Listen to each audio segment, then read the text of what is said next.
In this video, I'm going to show you how to create a function. A function is an object that allows you to collect a series of commands all under one name. What this will allow you to do is reference that sequence of commands by simply referencing that name. The syntax for creating one begins by coming up with a name for the function you want to create. Then you throw in the assignment operator. Then you're going to use the function command. This will allow R to know that you're creating a function, followed by some parentheses. And inside these parentheses, you want to place the arguments for the function you're trying to make. This is going to be followed by some curly brackets.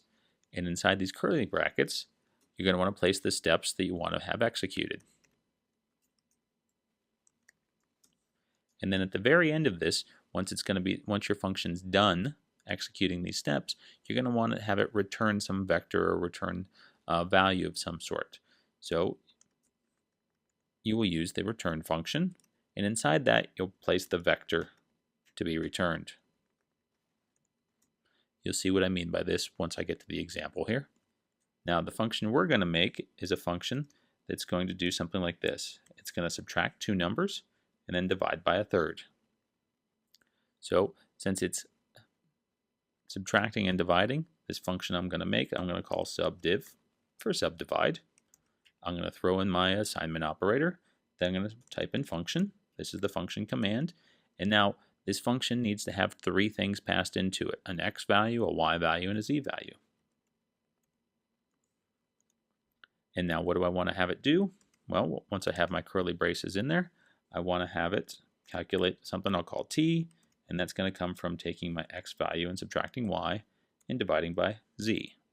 So this is, in this case, just the single step I want to have executed. And then I want it to return the value of t once it's done with this. Now to actually use this function in the future, I have to run this bit of code. And what it'll do is it'll load subdiv up under the functions over in the environment. And now anytime I want, as long as it's loaded in over here in the environment, I can type in subdiv,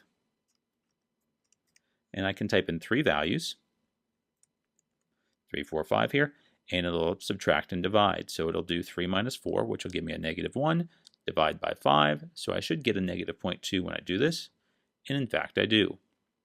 So this is how you can create a function. Now something else you should be aware of is you may want to have default values for some of these things. Make it so somebody doesn't actually have to enter in a value for everything there. So I might want to say, well, let's make y by default be 0, and z by default, I'll make it equal 1.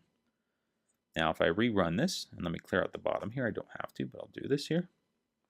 What happens is I can do my subdiv, and I can type in some values if I want to, for all three of them, and I get that, but I can also use subdiv, and if I only want to give it the first value, the x value, I can just do that. I'll type in 3. Now in this case, what would happen?